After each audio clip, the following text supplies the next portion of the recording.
Going on, guys? Two-Tone Sports here. Continuing with this series. Today we are doing AFC North rookie impact and stat projections. The way this works is I read through this the first time with you guys. I talk about the grading scale here, and then I read their stat projections, combined predictions and projections there. That's pretty good. And I give you my stat predictions. So, once again, this is AFC North. Just got a whole new setup. Let me know if I can improve anything on the channel. But with that being said, let's jump into it. Starting off with the Baltimore Ravens. Okay, we're going to go over the player rating impact scale. All right, 9.5 to 10 is an all pro, 8.9 to 9.4, Pro Bowl. 8 to 8.8 is a starter, 7 to 7.9 is rotation, 6 to 6.9 is backup, and 5.9 and below is practice squad. So if you guys don't know, 6 to 6.9 is more of like a special teams role as well. I don't really like how they don't like acknowledge the special teams role in here.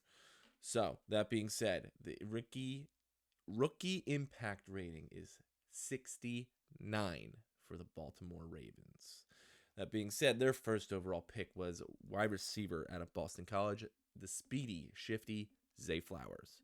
All right, great fit. Flowers provides Lamar Jackson with another check down option. Flowers is elusive in space, can go over the middle and play Robin to OBJ's Batman. Projection starts 17 games in the slot. Bearing injuries, 45 catches, 715 receiving yards, 5 touchdowns. Impact factor is an 8.2, which is a starter. What I had for Zay, 55 catches, 668 yards, 6 touchdowns. So I have him a little bit more catches, a little bit less receiving, and 1 extra touchdown. Why? I think it's going to take him a little bit out of the start to get used to the speed. Don't get me wrong, he's fast and shifty, but I think the first couple games, he's going to have to settle in. That's the reason probably for the difference there. Moving on to Trenton Simpson, linebacker out of Clemson.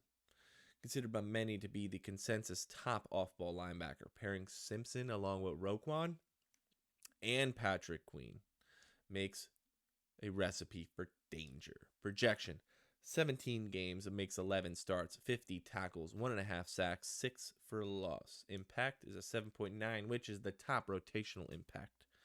What I had for him was 60 tackles and a single sack and an interception. So, just a heads up, I actually put and write down all of my stat projections before I even go through and read this. So, I'm actually kind of right there with them. We got Robinson, defensive end out of Ole Miss, looking to inject another pass rusher into the rotation. Chance to see 15, 20 reps per game. Plays 13 games, 19 tackles, 3 sacks, 5.5 for loss. I only really do stat projections on like top players and like, so I don't really have a stat projection on him, but I like it. Caillou Blue Kelly out of Stanford. KBK to work with. Impressive coverage skills. Should be able to play himself into a backup role. Needs to earn special teams first. 13 games, 11 tackles, 3 pass breakups. We got the offensive lineman out of Oregon. I'm not going to say his name because I'm going to butcher it. So, he projects to be best played on the inside where it could be a backup role. He's going to play 8 games as a backup. You got Andrew Voorhees, tore his ACL. So, projection, likely red shirt this season, but could compete for a starting role in year 2. Picked him up in round 7. I like it.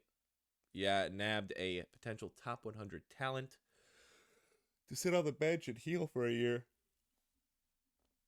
Can't beat that, especially if he plays. They must love this number 69 because the Bengals got 69 as well. Got the big boy out of Clemson, defensive end Miles Murphy.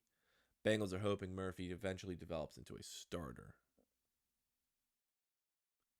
But they're asking him to provide valuable reps as a pass rusher as a rookie. Projection 17 games played, 3 starts, 28 tackles, 4 sacks, 9 tackles for loss. I don't even know what number I just put up there for you guys.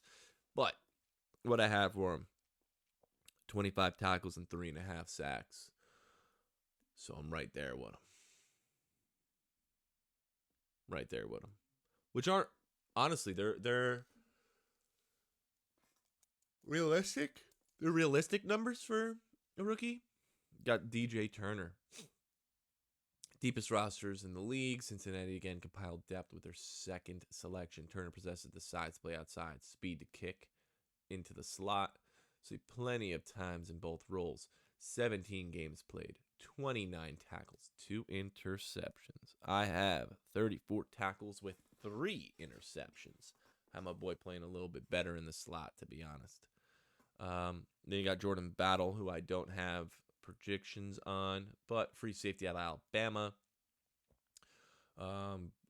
Jesse Bates and Von Bell gone, so he could play both safety spots and boost the special teams.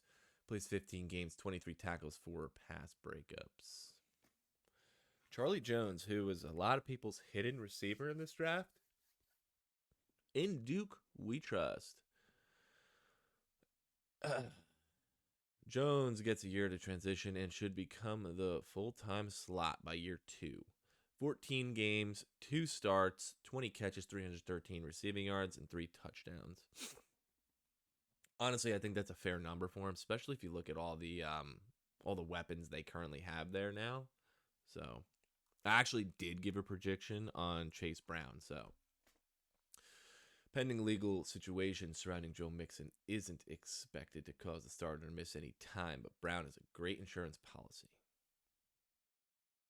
So, plays 17 games, 3 starts, 112 carries, 459 rushing yards, 285 receiving yards, 5 touchdowns. What I had actually 125 carries, 450 yards, 250 receiving yards with 6 total touchdowns.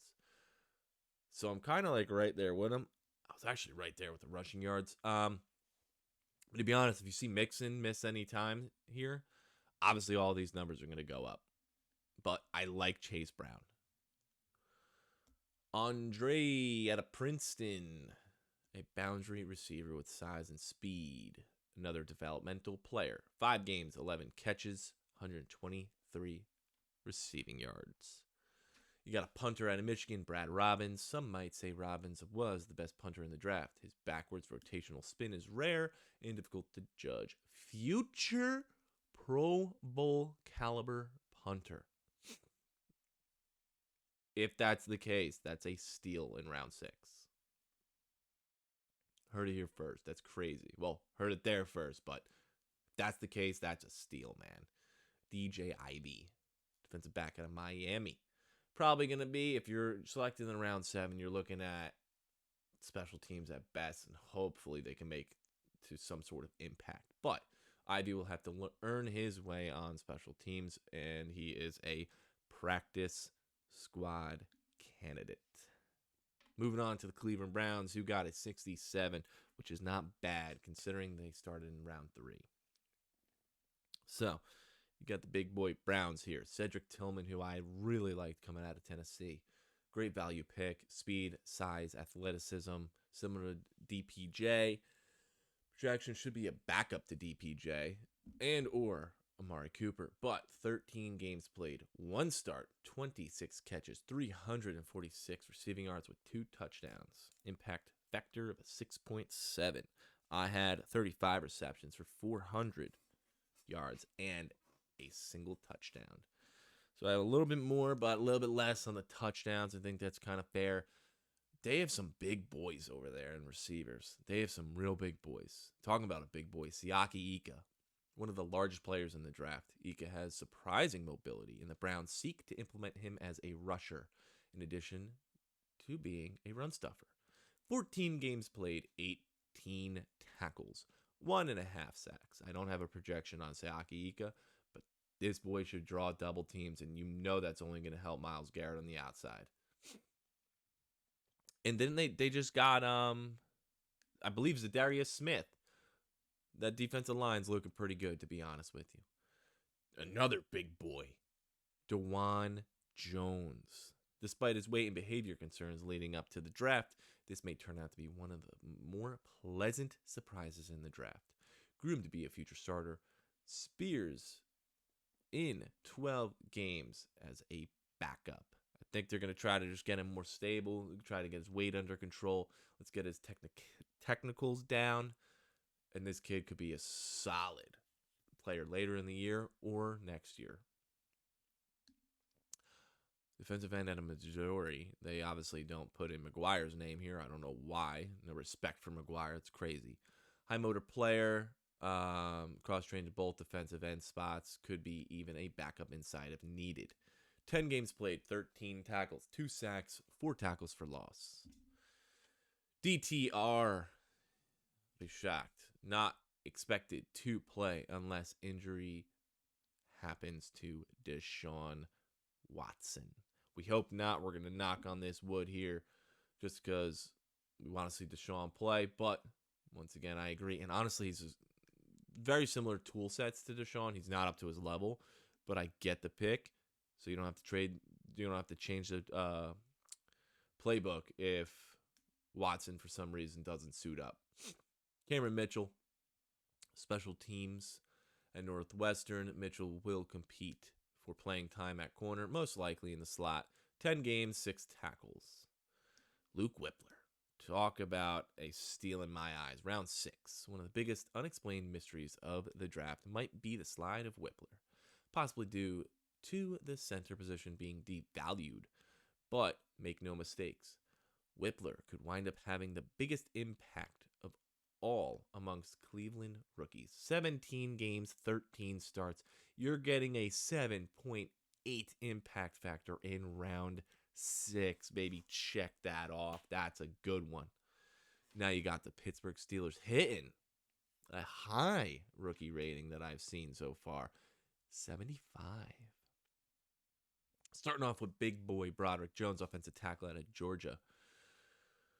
Whew. Hop the Jets to nab Jones because you know the Jets wanted the offensive tackle. Okay, he's going to step in and assuming starting on the left tackle role. Impact and projection. Starts all 17 games. Impact 8.6. Now, another one that people didn't understand, Joey Porter Jr. falling to his father's former team. The cookies couldn't crumble any better.